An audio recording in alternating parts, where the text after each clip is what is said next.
어른들이 이런 얘기 많이 했죠. 쟤는 몸은 큰데 생각하는 건 어린애 같아. 옛날에는 말이야, 어려도 일머리가 있는데 요즘에 청년들은 일머리가 없어. MZ라는 청년들을 만나면 또 이들이 어려움이 또 굉장히 많습니다.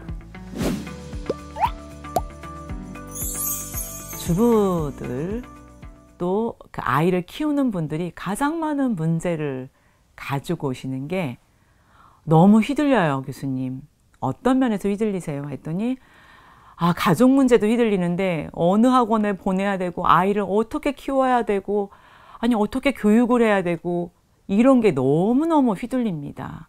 저는 주관이 있다고 생각했는데 너무너무 휘둘려요. 그렇죠, 여러분.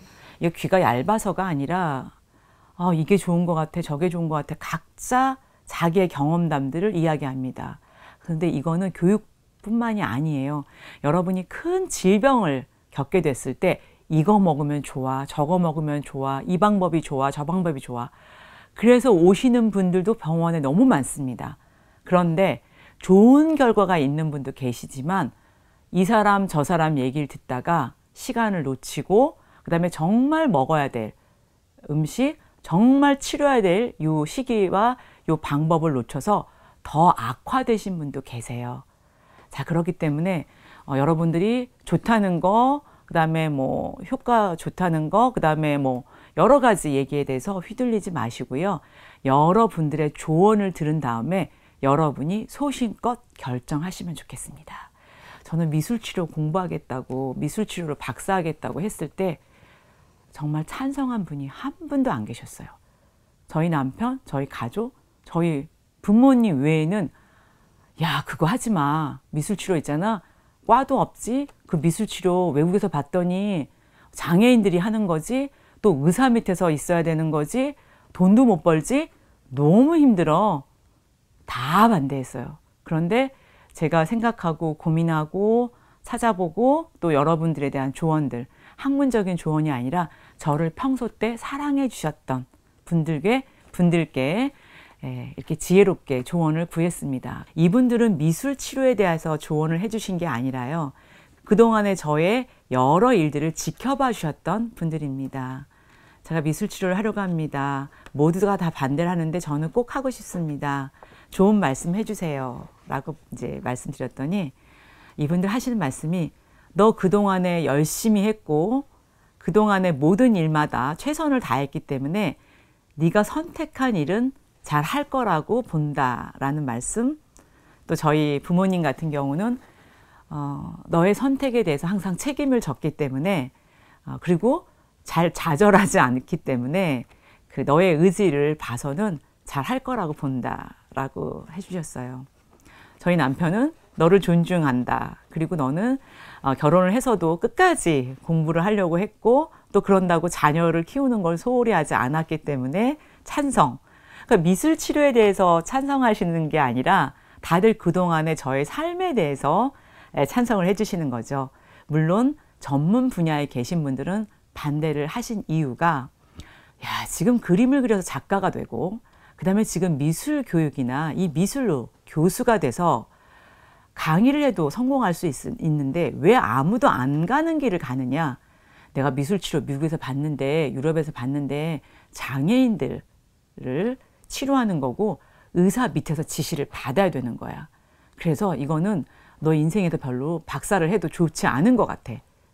뭐 여러 가지 의견을 주셨어요. 그런데 제가 갖고 있는 재능으로 미술이라는 재능이 작품을 통해서 나의 만족과 다른 사람을 기쁘게 해주고 이런 것도 중요하지만 내가 갖고 있는 재능을 통해서 미술이라는 이걸 통해서 치료를 알게 됐기 때문에 다른 사람을 돕는 일, 정말 의료 쪽에서 한번 한다는 것이 굉장히 의미가 있을 것 같고요.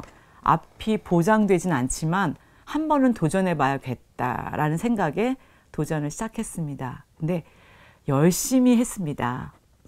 예를 들면 병원에 근무할 때 저는 집에서 5시 반에 나왔습니다. 그래서 아침에 여러분 TV 보시면 막 의사들이 회의하잖아요. 회의에 참여했고요. 미술치료인데도 의사들하고 참여했고 같이 회의를 하고 그 다음에 의료 용어를 익혔고 병원 시스템을 익혔고 여러 가지 공부들을 했습니다. 심지어는 의학 용어를 익히기 위해서 책을 사서 하나씩 찢어가면서 가방에 놓고 의학 용어를 익혔고요. 여러 가지로 정말 의료인으로서 생활하기 위해서 굉장히 열심히 노력을 했습니다. 어려움이 많았지만 하나하나 제가 좋아하는 일이었기 때문에 잘 극복을 했고요. 그러다 보니까 우리나라 최초로 의과대에 의사들이 이런 굉장히 그 어떤 뭐라 그러죠? 유리천장 같은 곳에 미술과 심리학을 전공한 사람이 의대 교수가 됐어요. 그리고 대학원장이 됐습니다. 그리고 더 열심히 했더니 여러 일들이 더 많이 생겼습니다. 그리고 여러 기회들이 생겼어요.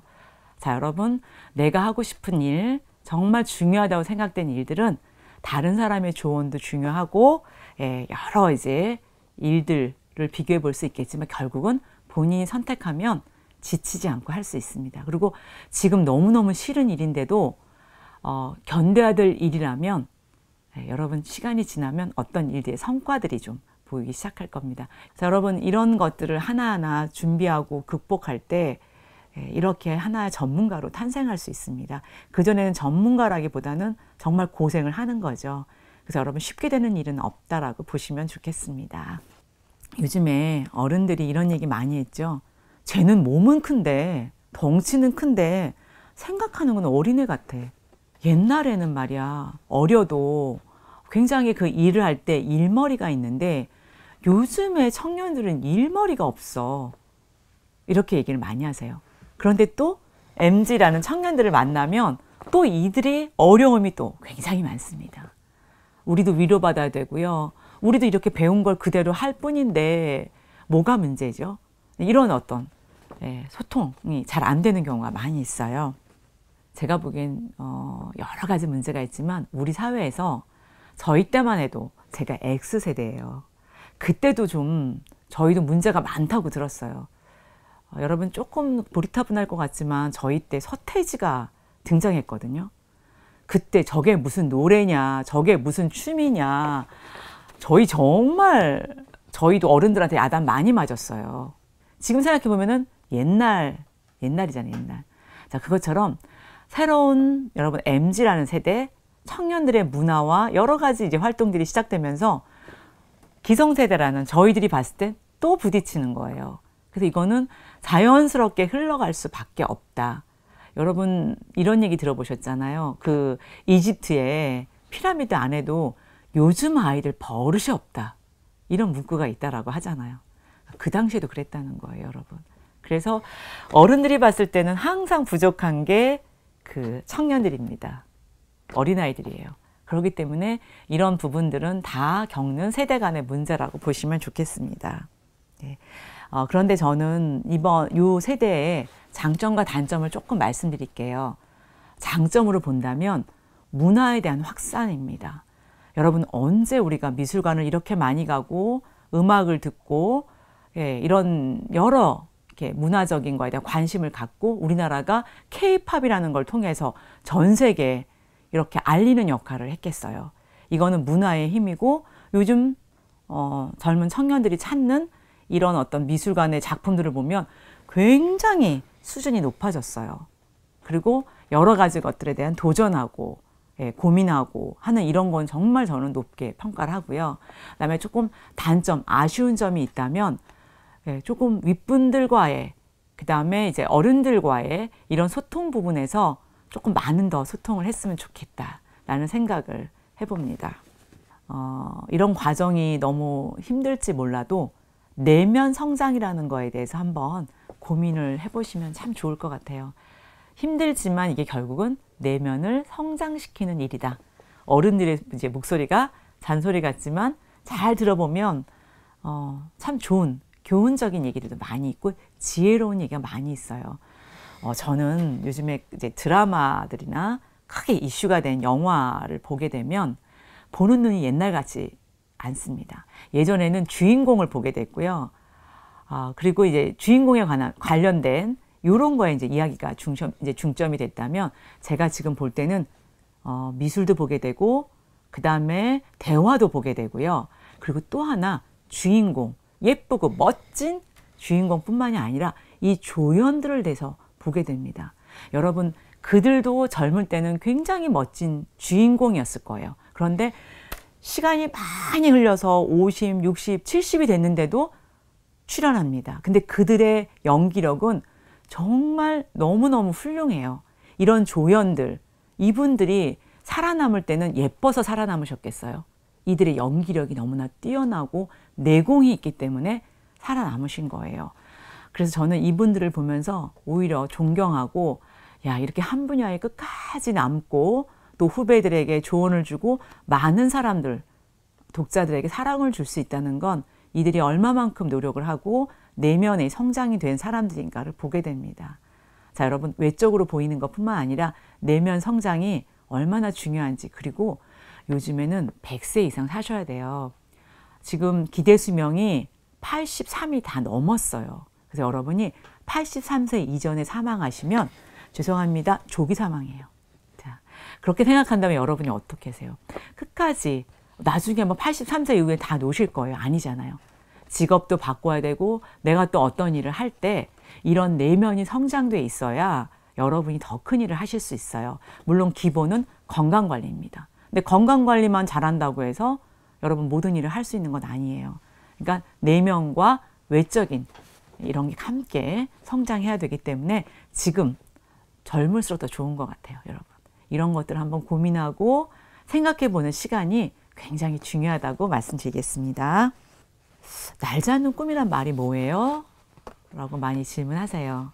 여러분, 날 잡는 새도 괜찮아가 아니에요. 날 잡는 꿈도 괜찮습니다. 당장은 날 수 없겠지만 꿈을 가지라는 거예요. 꿈을 가지면 꿈이 다 이루어지나요?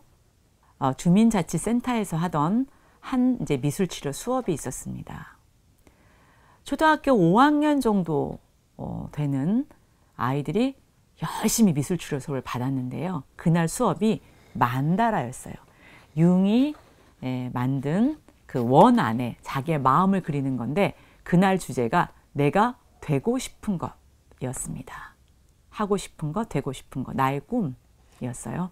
아이들은 열심히 자기 꿈을 이야기하고 원 안에 되고 싶은 걸 그렸습니다. 그런데 다 그리고 나서 한 아이가 이런 질문을 했습니다. 선생님, 원 안에 내가 되고 싶은 걸 그렸는데요. 어떻게 하면 이것처럼 될 수가 있어요? 어떻게 하면 이 꿈을 이룰 수 있어요? 그 순간 저는 깜짝 놀랐어요. 근데 얼떨결에 저희 같이 이제 치료를 담당했던 선생님하고 얼떨결에 얘기했던 게 뭐냐면 이 꿈을 붙여놓고 너가 할 수 있는 일을 한번 생각해봐. 그랬더니 이 아이가 선생님 이거 붙여놓고 매일매일 열심히 공부하고 매일 기도하면 이 꿈이 이루어지는 거예요? 그래, 매일매일 열심히 공부하고 이거 놓고 기도하고 그 꿈을 매일매일 쳐다봐. 알겠어요. 그러고 갔어요. 자, 그런데 이 아이가 변화하기 시작했어요. 이 꿈을 그렸다는 건 자기가 정말 되고 싶은 걸 그렸겠죠. 이 꿈을 걸어 붙여뒀다는 거 여러분, 이게 굉장히 여러분 내가 되고 싶은 거, 내가 살 빼면 입고 싶은 옷, 내가 가고 싶은 곳을 붙여두는 건 굉장히 중요합니다. 왜냐하면 내가 자꾸 각인이 되는 거잖아요. 무의식 가운데 붙여놓고 내가 이 꿈을 이루기 위해서 열심히 행동하는 게 그 공부예요. 그리고 매일매일 기도하는 거죠. 내가 저 꿈을 이룰 수 있게 도와주세요. 힘을 주세요. 자신에게 기도를 하죠. 그리고 매일 열심히 공부하고. 자, 한 달 지나고 나서 이 아이 태도가 달라졌습니다. 똑같은 꿈을 그렸지만 이 꿈에 대해서 실천하고자 했던 아이는 꿈을 이루기 위해서 정말 달라졌어요. 이겁니다. 지금 당장 내가 날 수 없는 환경이에요. 사실 이 아이는 저소득층 아이였습니다. 그런데 꿈을 꾸고 지금 당장 날 수 없지만 환경이 어렵지만 본인이 하고자 하는 일을 도전했을 때 저는 이 아이가 누구보다 멋지게 나를 거란 생각을 했습니다. 그리고 저희 클리닉에 왔던 또 한 명의 중학교, 고등학교 아이 얘기할게요. 이 아이는 너무 공부하기가 싫은데 미술치료 클리닉을 올게요 해서 그림을 그렸어요. 그러니까 제가 딱 보니까 그림을 너무 잘 그려요. 특히 만화를 잘 그려요. 감각이 있어요. 너 만화 잘 그리네? 그랬더니 네, 저 이거 그림 그리는 거 좋아해요. 그러면 너 애니메이션 고등학교 한번 도전해 볼래? 근데 부모님께 이제 그 말씀을 드렸더니 부모님께서 아, 교수님, 저도 되면 좋지요. 근데 안 돼요. 왜요? 성적이 안 돼요. 학교도 잘 안 가고요. 성적도 안 좋은데 되겠어요? 우리 해봐요. 근데 이 아이가 꿈이 생기니까 학교를 가게 돼요. 왜냐하면 출석 일수가 필요하잖아요. 그리고 열심히 그림을 그리는 거예요. 결국 어떻게 됐을까요? 합격했어요. 근데 이 합격이 겨우겨우 합격이지만 합격됐어요. 그리고 고등학교를 가고 싶은 학교를 못 가서 꿈이 좌절된 여학생이 왔습니다. 매일 클리닉에 와서 했던 건 학교를 갈까요 말까요. 근데 그 당시에는 학교를 그만두면 부모님들이 너무 놀랄 일이죠. 매일 왔어요. 정말 학교는 안 가지만 치료실은 왔어요. 갈까요 말까요. 갈까요 말까요. 네가 선택해. 선생님이 정해주세요. 네가 선택해. 하루는 와서 안 가는 게 맞다. 장점 단점. 또 다음 주에 와서는 가는 게 맞다. 자, 선택권을 주면요. 아이들은 주춤합니다. 왜냐하면 그동안에 부모의 선생님의 지시에 의해 살았기 때문에 핑계가 되는 거예요. 내가 날지 않아도 되는 이유를 핑계가 있는 거예요. 그런데 선택권을 주면 본인이 책임져야 되거든요. 결국 3달째 학교 갈게요. 갔어요. 졸업만 할게요, 선생님. 졸업만 해. 자, 어떻게 됐을까요? 졸업만 한 게 아니에요. 여러분, 그 뒤 열심히 공부해서 굉장히 유명한 명문 미술대학에 갔어요. 그리고 나서 방학 때 저희 클리닉에 와서 자원봉사를 했어요. 근데 그때 했던 얘기가 있어요. 교수님, 저는 미술치료를 받으면서 교수님과 대화하면서 자꾸 본인 스스로 선택을 하라고 하니까 처음에 짜증이 났대요. 근데 다른 선생님과 다르구나, 이 선생님은. 왜냐하면 다른 선생님들은 이렇기 때문에 학생은 공부해야 돼. 이렇기 때문에 뭐뭐뭐뭐를 해야 돼. 이런 것들을 가르쳤고 교훈을 가르쳤는데 선생님, 교수님은 선택하게 하고 네 인생 네가 책임져 하면서 많은 얘기를 주면서 미술치료를 통해서 그림을 그리면서 만들면서 예화를 드렸대요. 얘기를 들었대요. 어떤 예화가 가장 얘기가 기억에 남아? 했더니 코뿔소요. 교수님이 코뿔소를 자기가 만드는데, 점토로 만드는데 코뿔소는 앞만 보고 간대. 너도 좀 한번 앞만 보고 한번 가보면 어때? 멋지지 않니? 하는데 자기가 우연히 코뿔소를 만들었는데 자기 상황 같더래요. 그러면서 나도 앞만 보고 한번 가볼까? 코뿔소처럼. 이런 생각이 들었답니다. 자, 여러분, 우리가 순간순간 어떤 말과 어떤 이 상황에 교훈을 받고 충격을 받을 때가 있어요. 이거 굉장히 좋은 거죠. 그래서 여러분이 너무 좌절하지 마시고 한번 우리 희망과 꿈을 가지고 세상을 한번 보고 도전했으면 좋겠어요. 그럴 때 주위 사람들은 도와줍니다, 여러분. 아무것도 안 하고 있을 때는 도와주질 않아요. 그런데 꿈은 진화한다 라고 저는 항상 얘기하거든요. 내가 선택하고 내가 열심히 하면 길들이 열려요. 여러분, 제가 대학 간다고 할 때 제가 미술치료로 할 거라는 거, 내가 의과대 교수가 된다라는 거 생각했겠어요? 근데 됐단 말이에요. 하나 매 순간 열심히 하면 길들이 열립니다, 여러분. 한번 도전해 보시면 좋겠습니다. 자, 목표를 이루기 위해서 심리적으로 가장 필요한 거 제가 말씀드렸습니다. 여러분, 두려워하지 마시고 한번 도전해 보시라는 거. 그리고 성공한 삶과 행복한 삶을 이룬 사람들의 공통점은 무엇인가요? 라고 했는데, 성공한 사람들 정말 존경하죠. 그런데 많은 분들이 행복한 삶은 살지 못하는 경우가 많아요. 그래서 행복과 성공이 같이 어우러지면 좋겠어요. 그래서 여러분, 행복하면 좋겠어요. 저희 아이들한테 또 저희 제자들한테 야, 첫 번째는 행복해야 돼. 근데 행복해지기 위해서는 소위 자기 나름대로 성공을 해야 돼. 그쵸, 여러분? 내가 봤을 때 작지만 나 그래도 성공했네? 나 그래도 도전했는데 성공했네? 이럴 때 사실 자존감이 높아지면서 행복감이 밀려오는 거예요. 그래서 여러분들이 큰 성공, 나도 빌 게이츠처럼, 나도 누구처럼 큰 업적을 남겨야지, 이게 아니라 지금 작지만 내가 성취하고자 하는 것들을 하나 이룰 때 성공이고, 그때 행복감이 밀려오면서 이게 하나하나 쌓일 때 행복하기도 하고 성공하기도 했다라는 얘기를 할 수 있는 거예요. 성공만 하고 불행한 사람, 여러분 끝이 어떤지 많이 보셨잖아요. 그런데 행복하기만 했지 아무것도 이루어 놓거나 아무것도 해놓은 게 없으면 그거는 사람들이 행복이라고 인정하지 않죠. 그냥 자족하는 거지. 저 사람은 그냥 자족하는 거지 행복하게 보이지 않아 라고 얘기를 합니다. 네. 여러분 포도의 신포도 얘기 아시잖아요. 하다 안 되니까 저 포도는 너무 높이 있어서 그리고 너무 쉬웠어. 이렇게 보일 수 있기 때문에 여러분들이 행복하는 것과 그다음에 성공하는 건 같이 이루도록 노력하는 게 좋고요. 그런 마음가짐을 가지시면 좋겠습니다. 여러분 꿈을 꾸는 건 행복한 일입니다. 그런데 그 꿈을 이루는 건 너무 힘든 일이에요. 그런데 그 꿈이 이루어졌을 때 생각하지 못했던 수확들이 더 있습니다. 내가 생각했던 것보다 다른 길에 또 추가되고 선물로 들어오는 그 꿈의 결과들도 있어요. 네, 그래서 여러분이 어떤 꿈을 꾸든 그 꿈이 크던 작던 소홀히 여기지 마시고요. 네, 날지 않는 꿈도 괜찮으니까 일단 꿈을 꿔보시고 희망을 가지시면 좋겠습니다. 멀리 있는 희망, 남들은 다 가질 수 있는 희망인데 나는 자신이 없고 나는 절대 가져올 수 없어 라고 얘기를 하시는데요. 그렇지 않습니다. 이 책 안에 마그리트 작품이 있어요. 자, 유리잔에 구름이 둥둥 떠 있습니다. 여러분 구름 가져올 수 있어요? 이 유리잔이 얼마나 불안합니까? 언제 깨질지 모르잖아요. 그러나 이런 불안한 내가 구름이라는 희망을 가져올 수 있다라는 거예요. 여러분 도전해 보시고요. 그리고 나의 천적이 너무 많아. 그 천적은 나를 강하게 해주고 내가 이렇게 느긋하지 못하도록 해주는 하나의 어떤 도전이라고 보시면 되겠습니다. 도도새처럼 내가 완전히 없어질 것인가? 내 존재가 없어지고 다 먹힐 것이냐? 아니면 힘들지만 도전하고 그다음에 힘을 낼 것인가? 희망을 가질 것인가는 여러분의 선택입니다.